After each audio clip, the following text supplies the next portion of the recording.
Bom, então, boa tarde a todos. Agradeço a presença de terem vir participar desse workshop.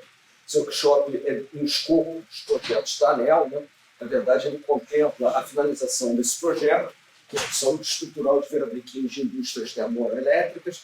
Esse projeto, originalmente, ele tinha 3 anos de duração. Depois, através de tratativas com a Eneva, nós conseguimos mais 2 anos de extensão. É um projeto bastante amplo, que ele permeia bastante resultados em termos de fadiga de materiais, né? E esse workshop, então, ele contempla exatamente a finalização desse projeto, depois de 5 anos de realização.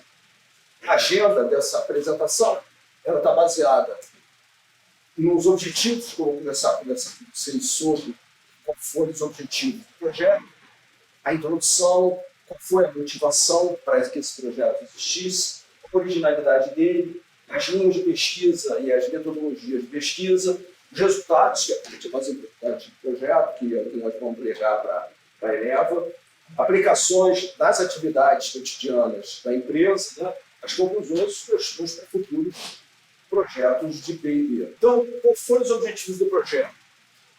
Foi um projeto que o objetivo dele foi adquirir conhecimentos inéditos em relação à resistência à fadiga de eixo Virabrequim, né?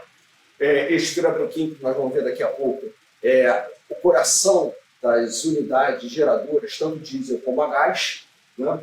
E esse projeto ele contempla exatamente a análise das unidades geradoras instaladas no complexo de Parnaíba, Parnaíba 3 e Parnaíba 4, né? Que são os objetos que nós vamos ver daqui a pouco. Esse objetivo principal, né, que foi exatamente adquirir esse conhecimento, ele se desmembrou em 2 objetivos principais, né, melhor, 2 objetivos secundários. Um foi conhecer experimentalmente, numericamente, o risco de falha dos eixos Virabrequim ao longo de longos regimes de carregamento, na fadiga de altíssimo ciclo, fadiga de longa duração, como a gente quer chamar, e depois conhecer analiticamente o risco de falha. O primeiro, que se consiga saber qual é a vida em serviço dos componentes. O segundo, para que a gente possa, eventualmente, fazer uma análise das paradas da usina e se encontre defeitos nos eixos de Virabrequim, qual seria a vida em fadiga que eles ainda têm. Ou seja, a substituição tem que ser imediata, ela pode demorar algum tempo, como que isso pode se processar, né? Então, eu queria primeiro começar falando de... Isso acho que é sabido para todos aqui, mas o que é o eixo Virabrequim, né? O eixo Virabrequim, ele é um enorme componente mecânico que depende do tamanho do motor. Nos carros são eixos de componentes relativamente pequenos. Dependendo do tamanho do motor da unidade geradora, ele pesa 7 toneladas, o comprimento dele é de 3, 4 metros, e ele trabalha dentro do motor, nos motores de combustão. Ele é acionado pelas bielas e faz, no final do motor, existe um gerador, pelo movimento do eixo, um movimento alternativo de queima de combustível dentro dos cilindros, é transformado em movimento circular do eixo Virabrequim, que tem uma inércia muito grande, e ao se movimentar o eixo Virabrequim, ele aciona um gerador no final do motor, fazendo o despacho de energia elétrica, a produção e despacho de energia elétrica, né? Já que nós vamos falar de fadiga durante muito tempo, o que é fadiga? Fadiga é um mecanismo de acúmulo de dano, né? Esse acúmulo de dano ele pode ocorrer, sempre ocorre por carregamentos cíclicos do material, que esse carregamento cíclico pode ser corroborado pela presença de defeitos estruturais ou ranhuras no material, que vão agir como concentradores de tensão, né? E, consequentemente, esse acúmulo de dano do material, na presença ou não de defeitos, vai fazer o aparecimento de uma trinca, que é uma maneira que o material tem de diminuir a quantidade de energia que tem em cima dele, que é o aparecimento de 2 novas superfícies. Essas trincas, no primeiro momento, são trincas incipientes, o crescimento delas é muito lento, elas crescem com o tempo, até que elas atingem o que é conhecido como tamanho crítico, e o atingirem o que é o tamanho crítico, elas fazem a fratura do componente mecânico. Não necessariamente o mecanismo de fadiga, ou a falha por fadiga, vai levar à fratura do componente. E a gente tem que entender o que a gente considera como sendo fratura. Fratura, de uma maneira geral, né, como usualmente é utilizado, você tem a quebra do componente em dois ou mais fragmentos. Isso não é uma verdade absoluta. Né? Você pode ter esse eixo daqui, por exemplo, que é uma biela do eixo virabrequim, ela está fraturada, e o eixo, no primeiro momento, para a gente, continua íntegro. Ele não consegue mais funcionar da maneira como ele foi projetado. Porque essa trinca ela vai fazer uma perda de rigidez do material.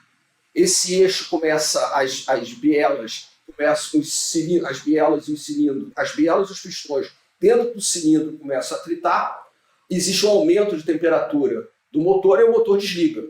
Isso é a primeira causa, muito comum. Né? O motor tem um shutdown dele por aumento de temperatura.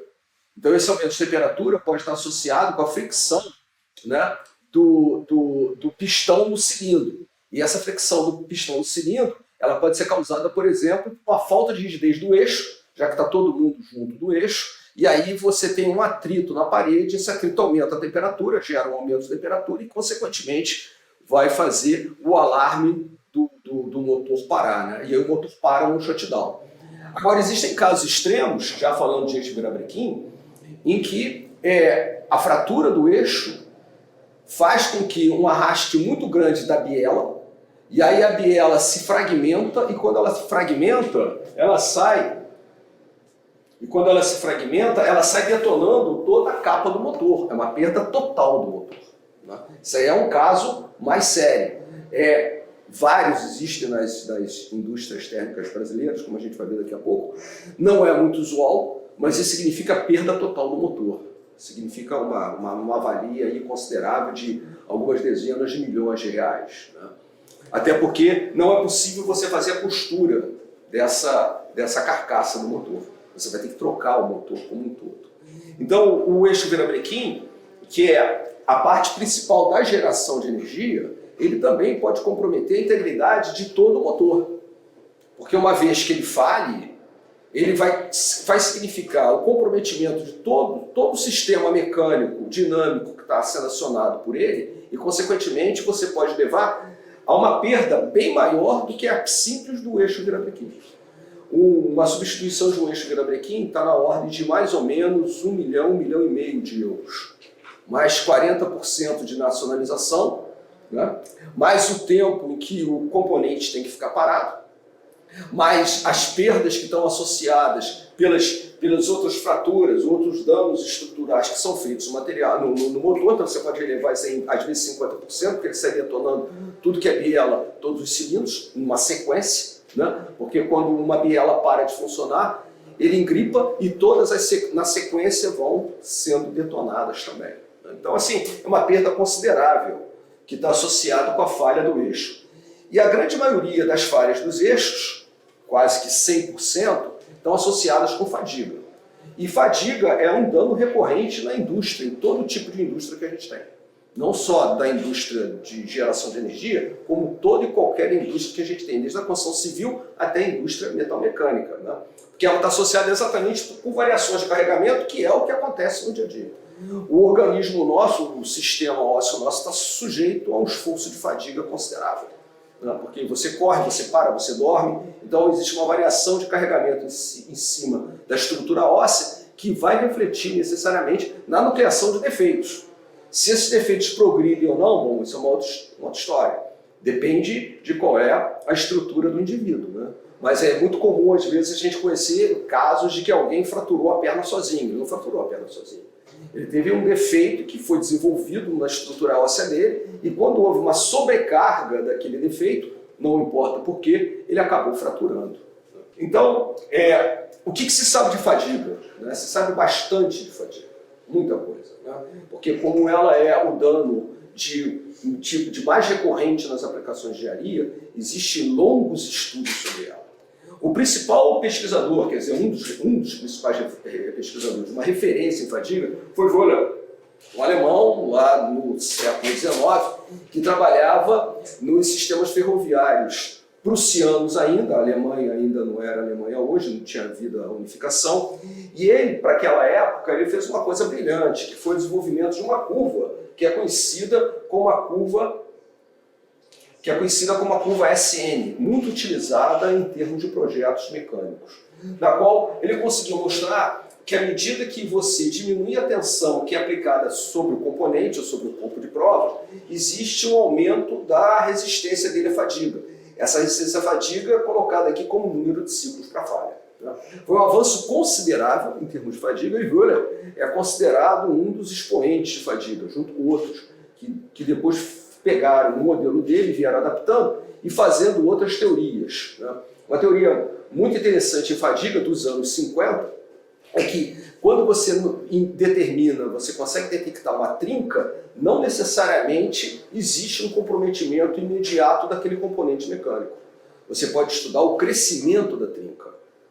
E aí, quanto que essa trinca precisa andar para que ela atinja um tamanho crítico. Isso aí foi uma teoria, uma filosofia de projeto dos anos 50, né, de Pérez, que é conhecida como tolerância ao dano, no qual você consegue necessariamente, uma vez que você consiga detectar a trinca, e você consiga determinar qual é o tamanho máximo que ela consegue crescer, né, isso é, através de equações a gente consegue determinar isso daí, e sabendo qual é o número de ciclos que está associado com aquele componente, você consegue calcular qual é o tempo de vida daquela estrutura. Então, por exemplo, estruturas aeronáuticas, elas vão repletas de trincas, Todos os aviões são repletos de trincas, entendeu? O que se sabe é que nessa filosofia do controle do dano, da tolerância ao dano, eles são inspecionados sempre repetidamente, e aí você consegue detectar qual é o crescimento daquela trinca.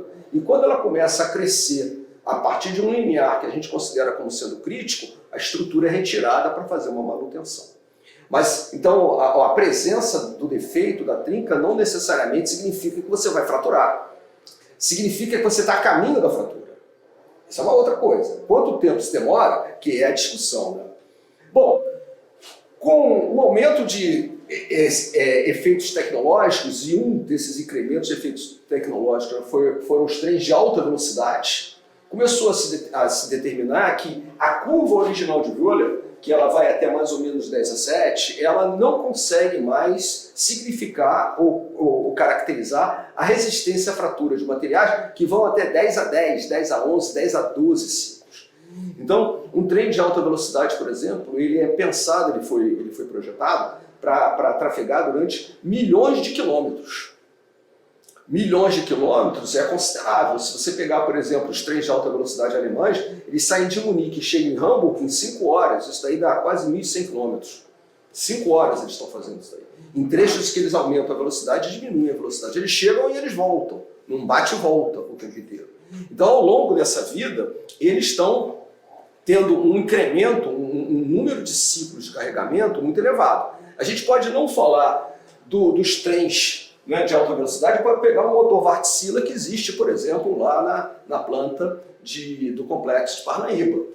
Por exemplo, o W2034 a gás, que tem em torno de 720 RPMs por minuto, se ele operar durante 365 dias no ano, durante 25 anos, que é a previsão dele de vida, ele atinge aproximadamente 5 vezes 10 a 9 ciclos. Ele atinge 5 bilhões de ciclos. Considerável. Então, mesmo esse motor daqui, se a gente tentasse parametrizar a vida em fadiga dele pela curva de Wöhler, a gente já estava totalmente defasado. Porque ela vai só até 10⁻⁷, enquanto ele vai atingir na vida dele em serviço 10⁻⁹, na ordem de 100 vezes mais ciclos de carregamento do que está acontecendo ali. Então, a fadiga de altíssimo ciclo, ela é uma realidade hoje. Porque os componentes mecânicos, cada vez mais pelo desenvolvimento tecnológico, né, eles são pensados e projetados para ter uma vida em fadiga muito grande. Para terem uma vida em serviço durante 25, 30 anos, com velocidades consideráveis. Isso aumenta o número de ciclos de carregamento que eles têm. Né?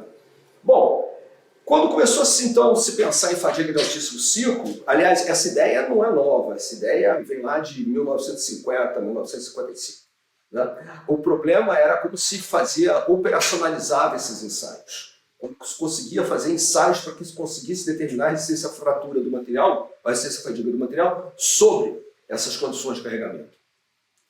Existia um pesquisador já falecido, Bastiat, em que ele pegou a curva tradicional de vôlei, aumentou o número de ciclos de 10 a 7 para 10 a 10, e aí ele começou a observar que aquela curva de vôlei, né, que ela atingia aqui em 10 a 7 um patamar, que é vida infinita em fadiga, ela não existe aquele patamar depois de 10 a 7. Esse patamar vai caindo. Significa que à medida que o material vai sendo utilizado, a resistência em fadiga dele vai caindo. E isso está muito associado até com o termo fadiga, né? Porque o termo fadiga significa, de uma maneira geral, vem do tired, eu estou cansado, do inglês. Daí que veio o termo, né, que é muito comum em medicina, todas as pessoas sabem que o indivíduo está fadigado. Vem do tired, né, do cansado. Então existe um cansaço, entre aspas, do material, que vai fazendo com que a resistência dele à fadiga vá aumentando, vai diminuindo, né? O problema todo é como se chegava em 10 a 10 ciclos para fazer ensaios disso. Porque nos equipamentos convencionais, para se chegar em 10 a 10 ciclos, equipamentos com 10 Hz de frequência, se demoraria 3 anos. Isso para um corpo de prova. E o número de corpos de prova necessários para o espalhamento em fadiga é muito grande, porque a fadiga, naturalmente, ela dá um espalhamento de resultados muito grande. Então você precisa de uma considerável quantidade de corpos de prova. Isso era desanimador. Para você chegar a 10 a 10, eu preciso de 3 anos. O que se fez? Houve então o desenvolvimento de técnicas ultrassônicas para que se consiga fazer um ensaio de fadiga. Através de acionadores ultrassônicos que fazem um aumento da frequência do corpo de provas. O corpo de provas está aqui embaixo. Né? Esse aumento da frequência do corpo de provas, se ele mudar para se chegar a 10 a 10 ciclos, se mudar de 100 Hz para 20 kHz, 200 vezes maior o número de frequência do corpo de prova, né? Cai de 3 anos para 6 dias. Bom, aí começou a ser viável se fazer ensaios de fadiga. Né? De fadiga de altíssimo ciclo, fadiga de longa duração, fadiga de gigaciclo, todas elas são sinônimos aí dentro da terminologia que se tem para a fadiga. Né? Então, o fundamental para que se consiga fazer hoje esses ensaios é que se tenha equipamentos ultrassônicos. Sem isso a gente não consegue ir à frente, porque vai se demorar um tempo considerável para ficar fazendo esses ensaios. Né? O que é a fadiga multiaxial, que a gente vai falar também um pouco sobre ela? Fadiga multiaxial é um estado complexo de tensões que agem no corpo de prova. Quer dizer, uma coisa é você fazer um ensaio onde você tem claramente uma tração e uma compressão, outra é você pegar um componente, tracionar, comprimir, torcer, cisalhar, vários esforços simultaneamente. A resposta do material é totalmente contrária a você fazer apenas um ensaio tradicional de tração e compressão nele. Então, uma fadiga multiaxial, como o nome sugere, são multi-eixos que estão agindo simultaneamente no material. A grande maioria dos componentes mecânicos são sujeitos a carregamentos multiaxiais. E um eixo virabrequim não é diferente. Né? Porque num eixo virabrequim, além de existir um histórico térmico dentro dele, você tem uma sequência de ignição. Significa que cada pistão desses, ele entra, é detonado num determinado momento, que nem no carro. Né? Você não tem todos eles simultaneamente sendo detonados, você tem um com 4, um com 3, dependendo da geometria lá que o projetista fez, né, que a montadora realizou para você, para não ficar desbalanceado no motor no momento que você está ligando ele. Né? E dentro dos motores de unidades geradoras, também existe uma sequência de ignição. Essa sequência de ignição provoca esforços que são alternados dentro do material. Então, enquanto uma das regiões dele, uma das bielas dele aqui, por exemplo, né, ela está sendo comprimida, a outra está sendo tracionada, dentro do mesmo componente mecânico. Enquanto uma está sendo tracionada, a outra está sendo torcida, está sendo cisalhada. Então isso é um estado de tensões que é totalmente diferente daquele tradicional que a gente conhece, que é apenas fazer um esforço de tração e compressão. Isso é que a gente chama então de fadiga multiaxial, né? Que nós vamos falar dela um pouco durante esse seminário. Então, qual foi a motivação para esse projeto? A motivação é que entre 2012 e 2017 houve 12 sinistros, falhas catastróficas em usinas termoelétricas nacionais associadas com fratura por fadiga. Certo? Embora os eixos tenham sido projetados para uma vida infinita, lá dentro da teoria de Wöhler ou outras de fadiga multiaxial, eles não tiveram vida infinita. Óbvio, eles falharam. E falharam em períodos curtos de operação. Alguns com 630 horas de operação. 630 horas de operação, se nós pensarmos 20 horas por dia, só para a gente fazer uma conta redonda, significa 30 dias de operação. Outros falhando em torno de 61.000 horas de operação. Então parece uma gama de variação considerável, né? Qual foi o resultado disso? O que significa? Obviamente que isso traz uma perda financeira considerável para a empresa, para o sistema elétrico nacional. Então, trouxe. Por quê? Um eixo está em torno, o valor dele está em torno de 1 milhão de euros, mais ou menos, né? Mais 40% de nacionalização, só em termos dos danos materiais, mas aí você tem outros componentes que podem ter fraturado durante o evento de fratura do eixo, então você aumenta aí o prejuízo material em mais 30%, e aí você tem custos indiretos, porque houve parada de produção, porque o lucro cessou, porque você teve multas contratuais para não entregar energia, comprar energia spot. Então se estima que foram perdas da ordem de dezenas de milhões de reais entre 5 anos, né, entre 2012 e 2018. Se nós pegarmos uma termoelétrica A, por exemplo, para a gente especificar isso daí, né, ela teve 3 motores que foram fabricados pelo mesmo fabricante. 3 motores comprados do mesmo fabricante. Né? A primeira falha ocorreu em 2012. Depois de 56 milhões de ciclos de carregamento. Né? E o motor ficou parado por 184 dias. Na mesma termoelétrica, um ano depois, uma segunda falha, com 164 milhões de ciclos de carregamento, o Vibra-Brequim falhou. O motor ficou parado por 102 dias. Na mesma termoelétrica, 2 anos depois, uma terceira falha, 292 milhões de ciclos de carregamento, e o motor fica parado por 67 dias. Então, essas falhas para essa termoelétrica foram prejuízos que variaram entre 5,5 milhões de reais até 12 milhões de reais. Né? Um custo considerável. E aí você tem que parar o motor, porque o eixo Vibra-Brequim ele não existe como uma peça de imediata reposição, ele demanda uma importação. Dependendo da onde que é o site de operação das unidades geradoras, você não consegue entrar com o eixo Vibra-Brequim. Né? Teve uma termoelétrica no Nordeste em que ela teve que ser destelhada, porque o eixo Vibra-Brequim não conseguia entrar pela porta de acesso. Teve que vir uma grua de colocar torre eólica em posição para destelhar o site da unidade geradora, das unidades geradoras, para retirar o motor ser aberto, retirar o eixo e colocar o outro eixo lá dentro. Quer dizer, é uma engenharia considerável, nem sempre a troca é tão simples assim, né? Nem sempre é isso. Bom, e também o que ocorreu é que nenhuma seguradora mais segura o eixo Vibra-Brequim, por causa disso.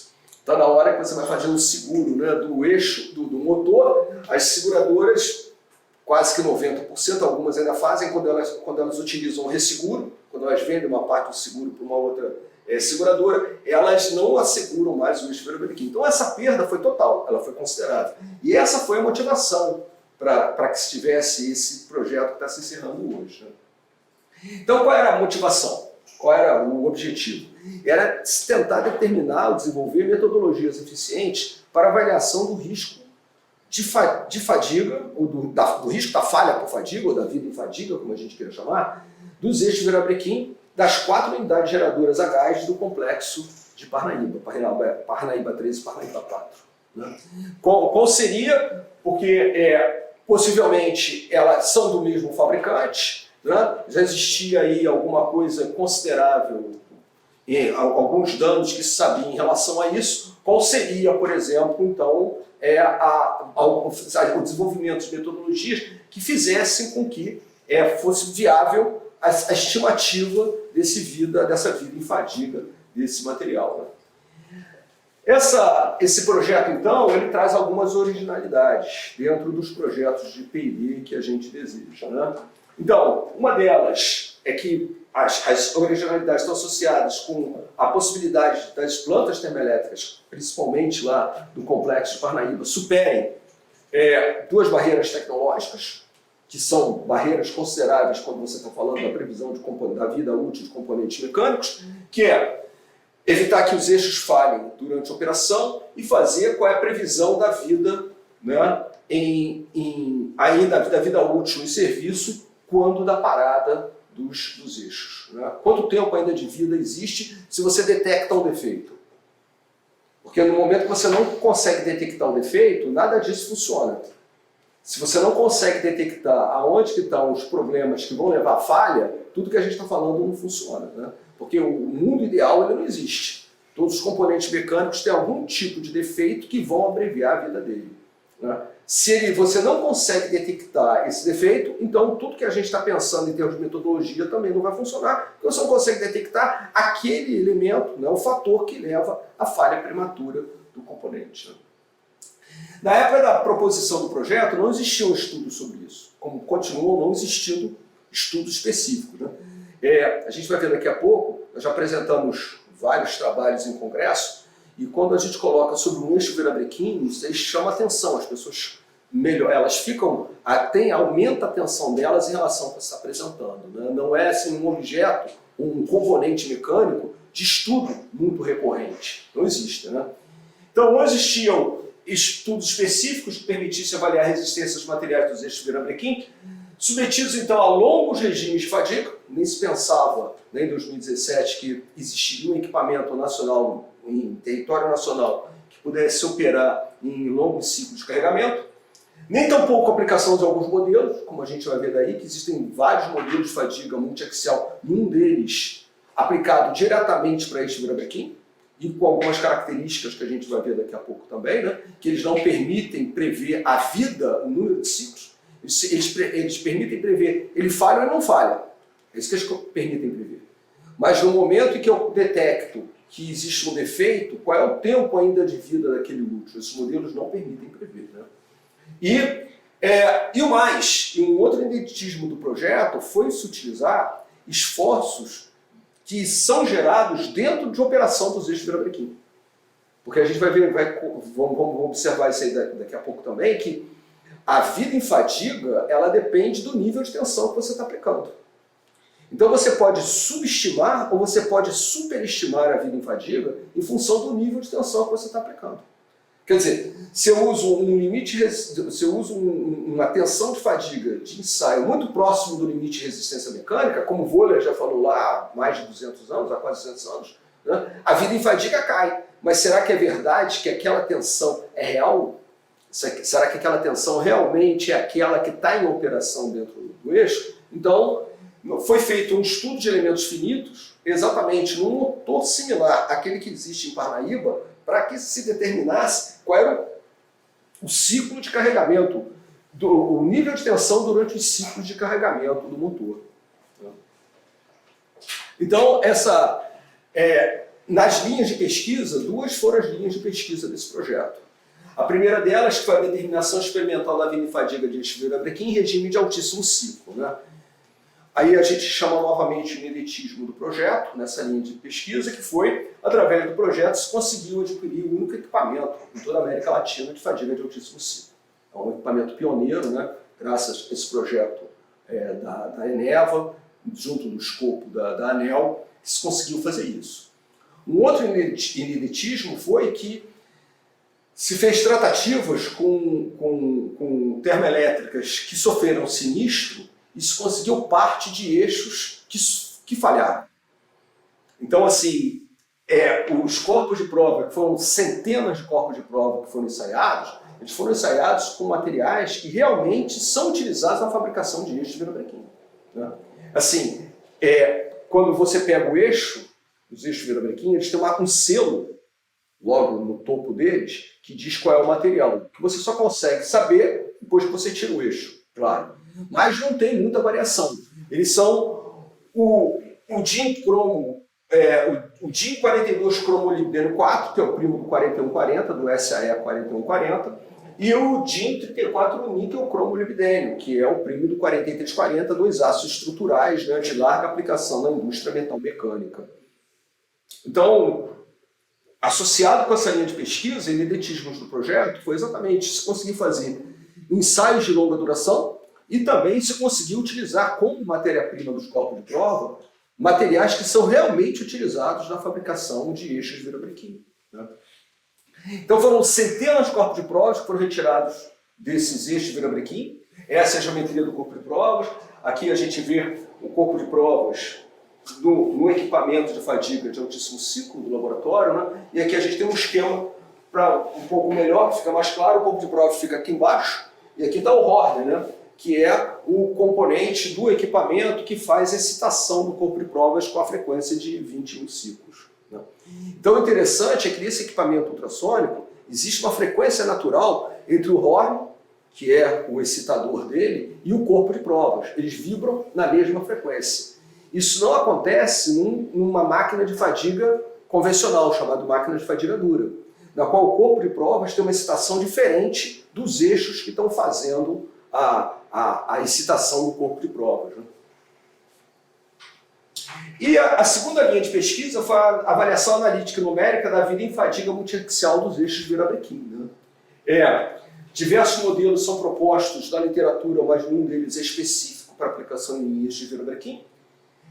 Se utilizou a aplicação de tensões atuantes dentro do motor Wärtsilä, similar àquele que existe no complexo de Parnaíba, e houve a modificação dos modelos de fadiga disponíveis na literatura, que eles falam se você tem o componente falha ou o componente não falha, e aí a modificação desses modelos de fadiga para que se consiga prever qual é a vida em fadiga daquele material, né? O que os modelos, de uma maneira geral, não conseguem prever. Então, aqui a gente tem a apresentação lá de elementos finitos, né? O que a gente considerou lá em elementos finitos, então?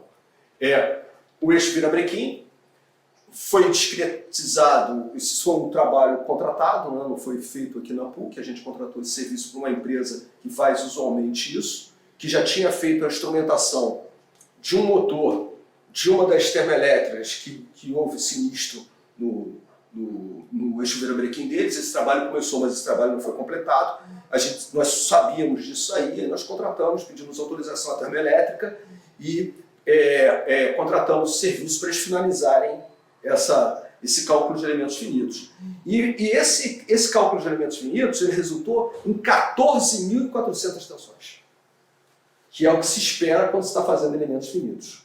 Então esse eixo daqui, que é um eixo de 20 cilindros, um Wärtsilä 20, né? São 20 cilindros, com um diâmetro de pistão em torno de 500 milímetros, o diâmetro em torno de 500 milímetros, ele gerou, nas revoluções de 720 graus, 14.400 tensões. Uma quantidade considerável de tensões, que aí se teve um trabalho, que foram alguns estudos que nós fizemos, para determinar quais eram as tensões críticas, porque você não consegue trabalhar com 14.400, claro que não. Tinha que ter um filtro para que a gente conseguisse fazer isso daí, né? Então, esses são os modelos, eu não vou entrar muito em detalhes em relação a eles não, mas eles basicamente falam o seguinte: existe uma inequação, ela tem um lado esquerdo e ela tem um lado direito. No lado esquerdo são características de carregamento, do lado direito são características de resistência à fratura do material. Toda vez que o lado esquerdo da equação for maior do que o lado direito, ou seja, as características de carregamento forem maiores que a resistência à fratura do material, o modelo fala para você que o seu componente vai falhar. É isso que ele fala, certo? Toda vez que o lado direito, a resistência do material, for maior que o lado esquerdo, ele fala para você que ele não vai falhar. Agora, existem várias teorias, né, em relação a como que essa fadiga multiaxial ela se propaga no material. Ela vai procurar o que é conhecido como plano crítico, não vai procurar o que é conhecido como plano crítico. Ela vai nuclear em alguma região diferente do plano crítico ou vai nuclear no plano crítico. Então, esses modelos, todos eles têm particularidades. Mas, embora sejam modelos com particularidade, todos eles falam basicamente a mesma coisa. Eu tenho uma inequação, lado esquerdo contra o lado direito. E, bom, e antes da gente entrar nos resultados, então, o que esse trabalho academicamente gerou? Né? Esse trabalho academicamente gerou 2 teses defendidas e mais 3 em evolução, que devem ser defendidas aí até o final do ano. 7 dissertações de mestrado, 8 trabalhos de conclusão de curso, 4 iniciações científicas, 6 publicações em periódicos indexados e mais 2 que estão no prelo, que estão aguardando aí o resultado, e 10 publicações em congressos. Então, assim, essa quantidade de resultados que nós temos, ela foi considerável para que a gente conseguisse academicamente fazer isso aí, o que nós não podemos desassociar, né? Os trabalhos de P&D, os projetos de P&D, eles têm também um cunho acadêmico, que a gente não pode deixar de considerar. Né? Bom, então vamos para os resultados. Né? O que a gente fez? Isso aqui é uma curva conhecida como a curva SN, que é a curva lá de Euler, originalmente, que quando em 10/7 ela ficaria estabilizada, a gente vê que depois de 10/8 ela não está estabilizada, ela continua caindo. Esse trabalho foi feito pela Maria Clara, que é aluna de doutorado, na época era aluna de mestrado, né? E foi o primeiro contato que se teve com fadiga de altíssimo ciclo, através do financiamento do projeto. Ela pôde ficar 15 dias em Lisboa, no Instituto Superior Técnico de Lisboa, na qual ela fez esses ensaios, depois nós repetimos esses ensaios aqui. Mas o primeiro contato do projeto com fadiga de altíssimo ciclo foi exatamente isso. E no aço, no DIN 34 cromo molibdênio. Essa primeira análise ela vai ser muito interessante, porque ela vai mostrar que, dependendo da tensão que você use, os motores do complexo de Parnaíba falhariam. Dependendo da tensão que você vai usar aqui. Tá certo? E se a gente mexer nessa tensão, a gente vai ver que eles não falham mais. Então, exatamente essa insegurança da tensão, eu estou usando uma tensão que ele falha, ou eu estou usando uma tensão que ele não falha. Mas qual é a correta? É a que eu estou usando para ele falhar ou a tensão que eu estou usando para ele não falhar? Essa insegurança é que corroborou para que se usasse tensões provenientes de elementos finitos calculados através dos esforços dentro do conjunto de virabrequim de um motor similar em serviço. Para que a gente delimite essa dúvida, ele falha ou ele não falha. Por exemplo, se nós pegarmos o motor Wärtsilä, o W20 34 gás, que existe lá em Parnaíba, não sei se é Parnaíba 1, Parnaíba 3 ou Parnaíba 4, e os outros são 3 Wärtsilä 18, são motores menores, né? Eles operam com 720 RPM e com 500 RPM, rotações por minuto. Como a detonação deles, existe uma sequência de detonação, eles, na verdade, todos os cilindros não detonam na mesma revolução do eixo. Eles só detonam quando você completa 720 graus, ou seja, 2 rotações. Né? Então isso faz com que, e considerando também que o tempo de vida de previsão de descomissionamento dos eixos, dos motores, seja de 25 anos, que é o tempo previsto, né, útil da planta de Parnaíba, e considerando ainda que eles podem operar por 6 meses, ou eles podem operar por 1 ano, são várias contas aqui que a gente precisa fazer, a gente chega, por exemplo, que o primeiro motor, o 20 e o 18, operando em operações de 180 dias por ano, né? 6 meses somente, durante 25 anos, eles seriam submetidos a 2,4 vezes 10 a 9 e 1,6 vezes 10 a 9. Isso daí faria com que eles falhariam. Porque se nós chegássemos aqui, se usando a tensão de 400 megapascal, a vida em runout, né, a vida em que a gente considera que o material não vai falhar, é 1,8 vezes 10 a 8. Ou seja, é uma vida, um número de ciclos menor do que aquela que vai acontecer dessa história aqui. Né, com essa tensão, não calculando qual é o nível de tensão, mas considerando qual é o número de ciclos que você vai ter. Então, o que eu quero dizer, deixa eu melhorar o que eu quero dizer. Se nós considerássemos lá a tensão de 400 megapascal, esses motores falhariam.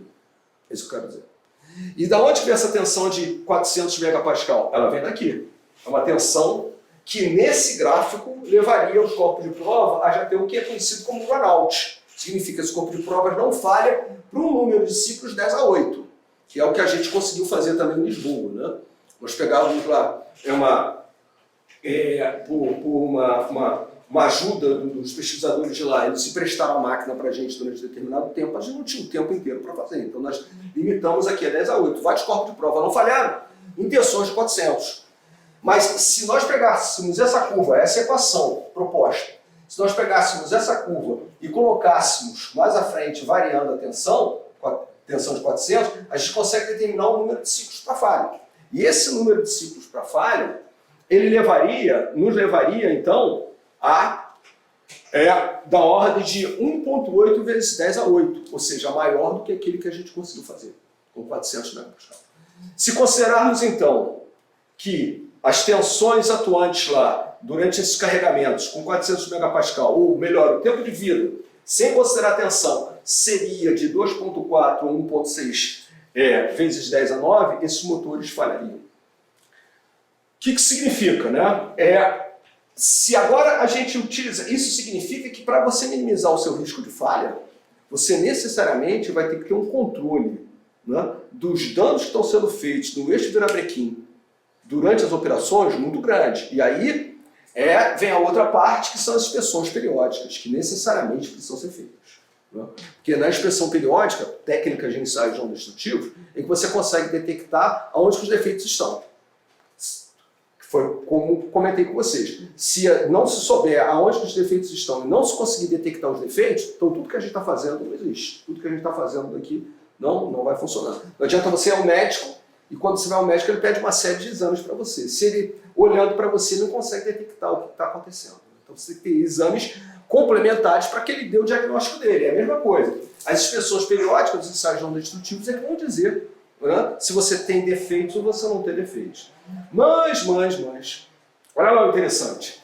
Se nós não usássemos 400 megapascal, naquela equação, e se usássemos uma tensão menor, né, 360, menos de 10% menor a tensão, esse número para falha de 1,8 vezes 10, de 1,8 vezes 10⁸, ele aumenta para 6 vezes 10⁹. Uma ordem de grandeza de 30 vezes mais. Dessa maneira, então, todos os dois motores, os 4 motores, os eixos virabrequim atuando dentro deles, já não falham. Então isso é que eu quero chamar a atenção para essa insegurança que é quando você está usando tensões que num primeiro momento são aleatórias.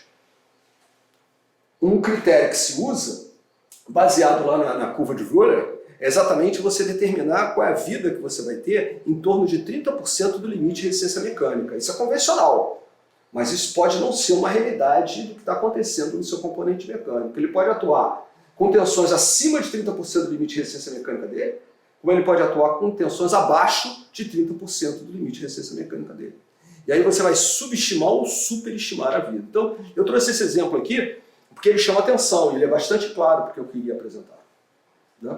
Assim, com uma variação de 10% da tensão, os eixos dos 4 motores falhariam e não falhariam, com uma variação de 10% da tensão atuante. Isso aumenta em quase 20% da ordem de 1,82 para 6, da ordem de 3, de 10⁸ para 10⁹, 10, da ordem de 30 vezes a diferença da vida infadível que o material vai ter. Então isso corrobora para o fato de que não foi assertivo da nossa parte usar um modelo de elementos finitos para conseguir determinar qual era a vida infadível que o material tinha, baseado em tensões reais que atuam dentro do componente mecânico. Né? Aí nós fizemos vários ensaios, né, depois que Maria Clara voltou de Lisboa, já depois do startup da máquina, né, fazendo ensaios com aço, com o cromo, o dincromo, e com o 34 e com o 42. Né? E a gente observa que eles não falham somente em tensões abaixo aqui entre 300 e 250, vou colocar mais ou menos aqui 270 megapascal. Todas as outras eles vão falhar em até 10⁸ ciclos. Se a gente considerar que a vida infadível é prevista para chegar a 10⁸, então esse material falharia. Né? E agora com o 42. O 42 ele vai falhar, ele atinge valores um pouco maiores, com o mesmo nível de tensão, né? Mas ele também não vai falhar, vai ter um runout lá em 10 a 9 se ele tivesse mais ou menos em 270 megapascal. O que nós fizemos depois na sequência? Depois nós fizemos entalhes nos corpos de prova. Os corpos de prova foram entalhados, foi o trabalho da Juliana que está aqui. E qual foi o objetivo disso? O objetivo disso foi tentar determinar o efeito real de riscos no eixo Vera-Brequim sobre a vida em fadiga dele. Riscos são concentradores de tensão. É claro que se colocou um entalhe mecânico, que é um concentrador de tensão muito mais severo, muito mais crítico do que o risco, né? Mas a ideia era determinar o que estava acontecendo. E se observa que, para os mesmos níveis de tensão, a vida cai abruptamente na presença de concentradores de tensão.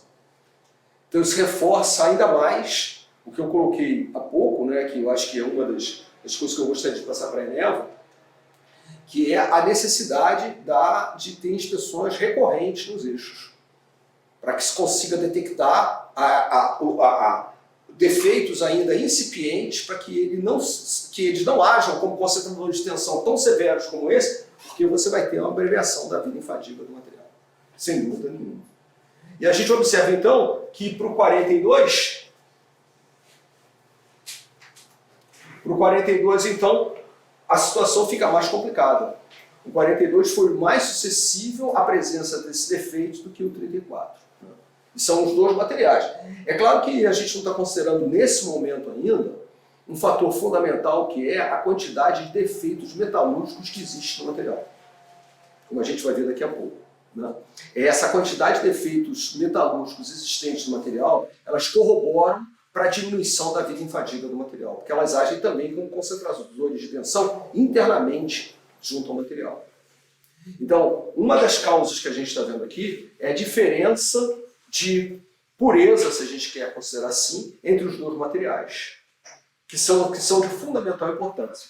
Só fazendo um pequeno reporte, né, existem alguns componentes mecânicos, sistemas de ancoragem são assim, na qual as operadoras de plataformas, elas exigem um grau de limpeza no material, que vem atestado pelo fabricante da matéria-prima e depois pelo fabricante do componente mecânico, junto às sociedades classificadoras, exatamente para tentar evitar, né, o efeito metalúrgico dessa descontinuidade sobre as características de resistência à fratura e resistência à fadiga do material.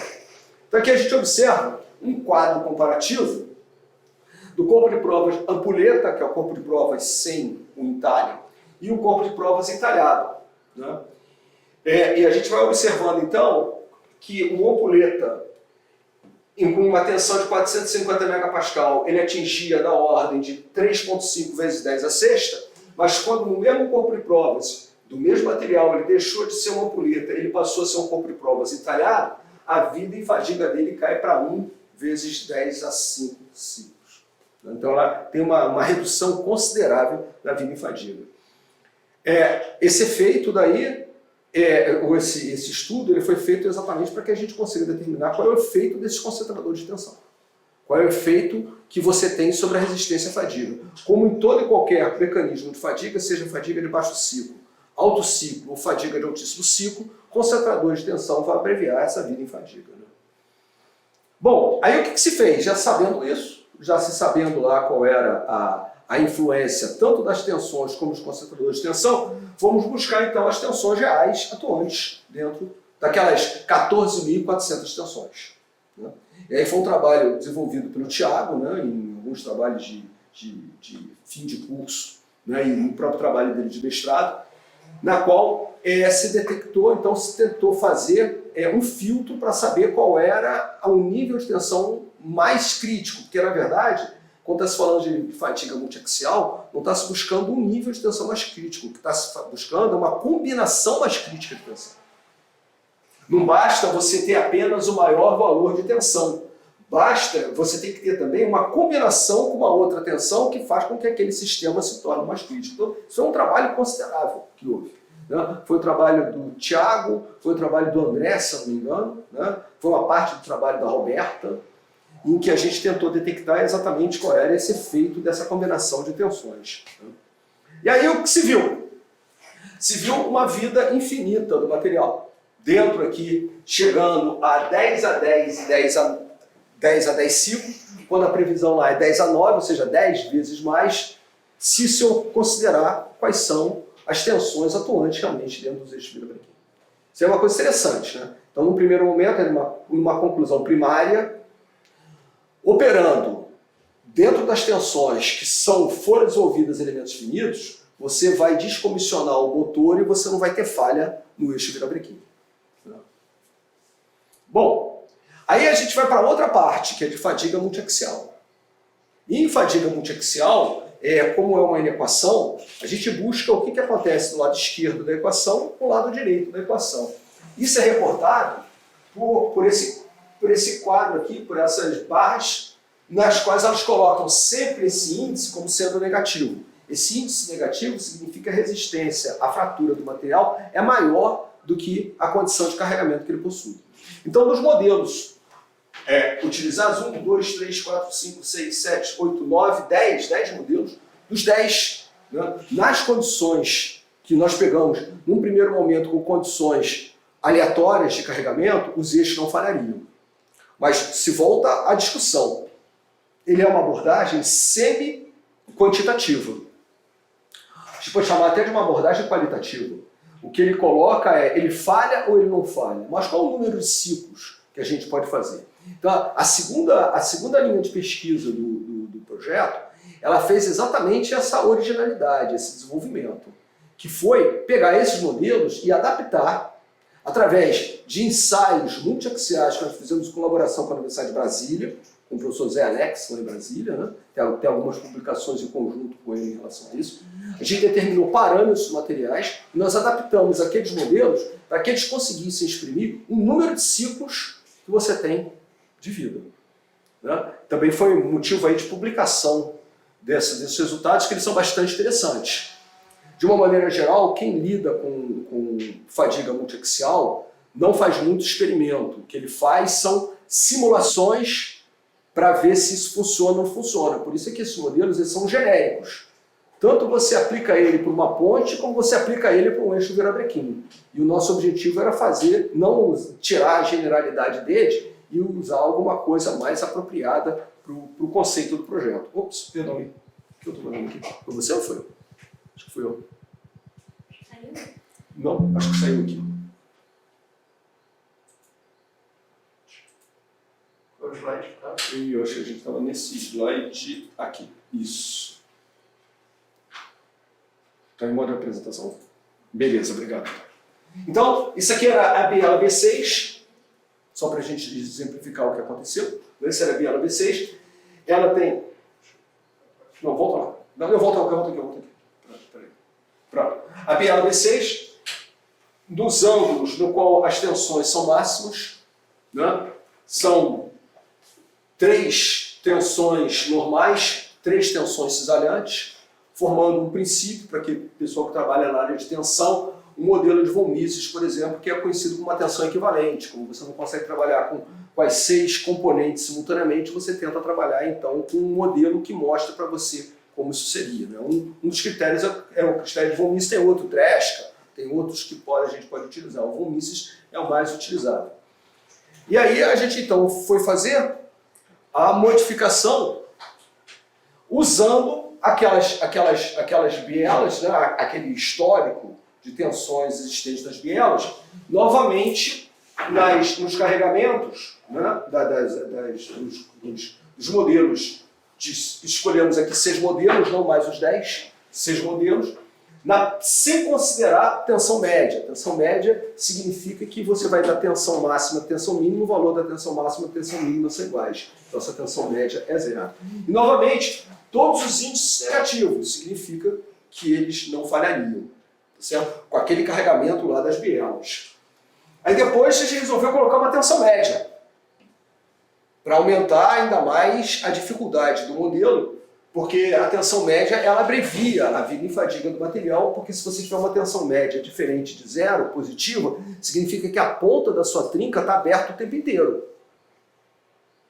É isso que acontece. Você vai num valor máximo para um valor mínimo, mas se essa tensão média for positiva, a sua trinca está aberta o tempo inteiro e, consequentemente, o seu tempo de vida em fadiga diminui, porque você está acelerando a sua trinca. Isso é que está por trás. Né? E, novamente, os modelos todos os índices foram negativos, falando que a resistência à fadiga é maior do que os níveis de carregamento que a gente teve. Bom, aí o que a gente fez? Agora nós vamos pegar lá e vamos botar, aí eu tenho que usar meu óculos, aí nós vamos pegar lá os modelos e vamos testar para carregamentos reais, né? Usando a modificação de 4 modelos: Findlay, Matak, McDiarmid, Siswell e Lazarin, e Carpentieri e Spagnoli. Né? E aí a gente pegou esses modelos, um dos trabalhos do Thiago, modificamos os modelos, né? Ele modificou os modelos, e aí, com aquelas tensões lá, a gente chega ao número de ciclos para a vida. Não significa mais uma vida infinita, ou seja, funciona ou não funciona, mas significa qual é o número de ciclos previstos para você atingir. Então, dependendo da biela A0, A01, B01 é um conjunto que trabalha no primeiro cilindro, A2, A02, B02 é o que trabalha no segundo cilindro, assim sucessivamente. A gente vai ter tensões de vida, de número de ciclos para falha, de 10 a 11, 10 a 12, 10 a 13 números de ciclos. Se a vida prevista lá é da ordem de 10 a 9, então, novamente, isso corrobora para o fato de que você não vai ter falha. Considerando, a gente já sabia que não teria falha considerando as características de vida em fadiga durante do ciclo, e agora a gente não vai ter falha considerando ações de carregamentos multiaxiais. O que se fez na sequência? Se fez na sequência é uma simulação por elementos finitos. E essa simulação por elementos finitos... Abre um pouquinho a janela, acho que está quente aqui. Essa simulação por elementos finitos, ela vem de uma teoria, né, que é a teoria de Murakami, que é um pesquisador conhecido na área de fadiga, em que ele coloca como ele tenta determinar qual a influência da microestrutura sobre a vida em fadiga do material. Então ele faz uma análise probabilística, uma vez que ele determine qual é a quantidade de inclusões que você tem no material, ele reporta aquela inclusão, né, pelo diâmetro, pela área, pela raiz quadrada da área daquela inclusão, e ele simboliza essas inclusões como furos nos corpos de prova, na qual o diâmetro do corpo de prova é exatamente igual à profundidade do corpo de prova. Né? É uma técnica utilizada, uma técnica bastante utilizada. Eu participei há 15 dias atrás de um congresso em que todo mundo usa Murakami para tentar determinar qual a influência de microestrutura, inclusive hoje em manufatura aditiva. Qual é a influência dessa técnica que ele tem, como ele reporta descontinuidades, sejam descontinuidades metalúrgicas, sejam poros em termos de manufatura aditiva, né, no corpo de provas para se tentar isso daí. Então a gente fez isso daí, né, foi a orientação do outro Thiago, né, um garoto da MC de trabalho de fim de curso, em que se utilizou primeiro uma simulação para se determinar qual era a vida em fadiga por elementos finitos, e depois se fez isso aí experimentalmente. E a gente compara. Foram duas tensões diferentes, 310 e 330, relacionadas com a resistência mecânica do material, dois furos diferentes, 0,3 e 0,7 milímetros, né? E aí, por elementos finitos, todos os corpos de prova falhariam.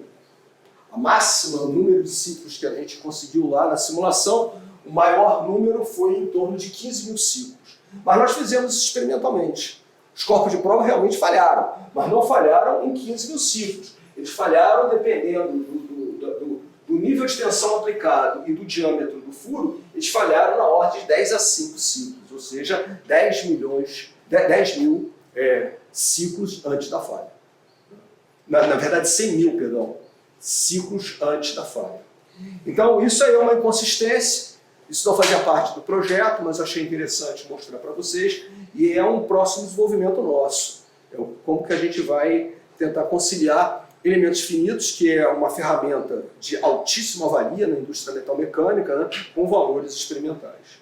Bom, então indo já para o final do seminário, eu reporto que as aplicações das atividades, né, desse projeto, em aplicações diretas da Eneva, né, ele se trata de um projeto desenvolvido que tem uma parte experimental e uma parte analítica, né.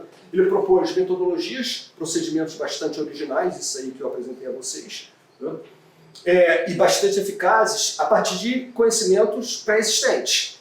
A partir, por exemplo, do conhecimento qual é o material que existe no eixo virabrequim e qual é o nível de tensões que está agindo naquele eixo virabrequim.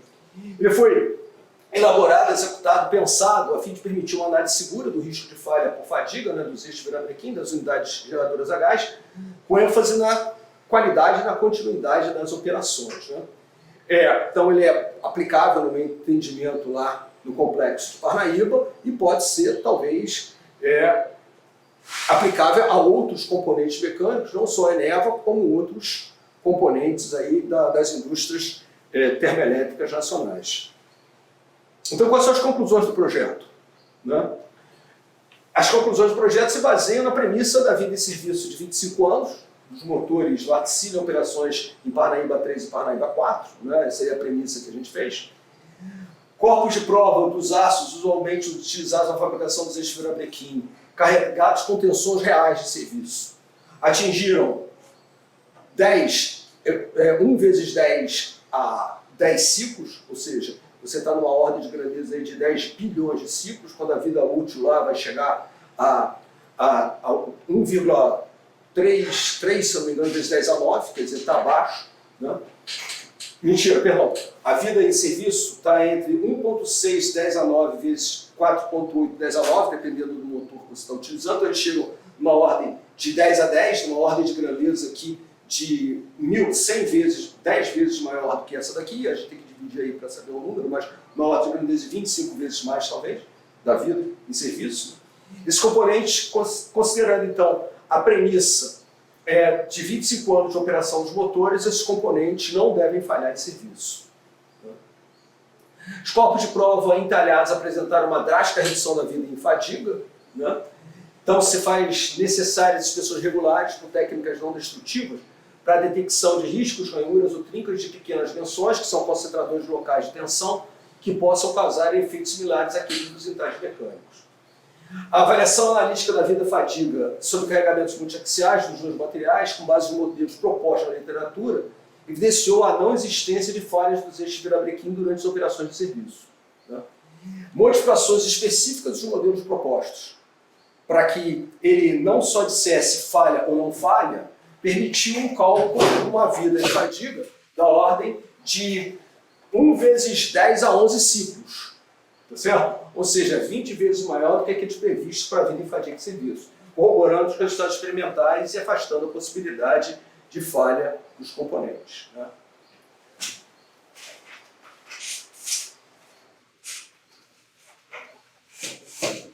Então, eu queria deixar como sugestão para futuros projetos de P&D, né, manufatura aditiva, que eu acho que é uma área, uma temática atual na indústria metalmecânica considerável. Nesse congresso que eu participei recentemente, como eu comentei com vocês, houve mais de 50 trabalhos falando de fadiga em manufatura aditiva. Mais de 50. Né? Nós já temos alguma expertise já nisso, o Matheus não está aqui, a gente está fazendo algumas coisas em colaboração com o Instituto de Tecnologia Laser. E assim, o interessante é que eu apresentei algumas coisas de fadiga no ciclo em manufatura aditiva. E aí o interessante é que tinham mais de 50 trabalhos de manufatura aditiva, existiam mais de 15 trabalhos de fadiga no altíssimo ciclo, mas só existia um de fadiga de altíssimo ciclo em manufatura aditiva. Essa é uma coisa bastante interessante, pelo menos para mim, bastante gratificante saber que o único trabalho, congresso que falava de fadiga de altíssimo ciclo em manufatura aditiva era o nosso aqui também. Bom, agradeço a atenção de vocês aí, né? Coloco à disposição e a gente pode bater uma bola sobre isso aí. Esse vídeo vai ser disponibilizado para a Eneva, da mesma maneira que essa apresentação também vai fazer parte do relatório final, anexo no relatório final. E bom, é isso. queria agradecer bastante a Eneva por essa oportunidade e vou sair um pouco do protocolo, vou agradecer ao Paulo, que está aqui, que na época era um dos gestores da Eneva, entendeu? E foi através de tratativas com ele que a gente começou a desenvolver esse projeto daí. Então, embora ele não tenha tido mais uma continuidade, aliás, eu acho que ele saiu... eu acho que ele até saiu da Eneva antes do início do projeto, entendeu? Sim, a ideia começou com várias conversas que nós tivemos. Então, eu agradeço aí a todos vocês essa oportunidade e convido todos agora, a gente vai ter um pequeno coffee break lá embaixo, na área do Pibos, né, que a gente pode continuar conversando sobre isso aí, porque como as decisões do país não acontecem no plenário, acontecem no cafezinho, né, a gente sabe que sempre um coffee break é uma boa ideia para a gente pensar e refletir sobre. Bom, agradeço a todos aí. Obrigado.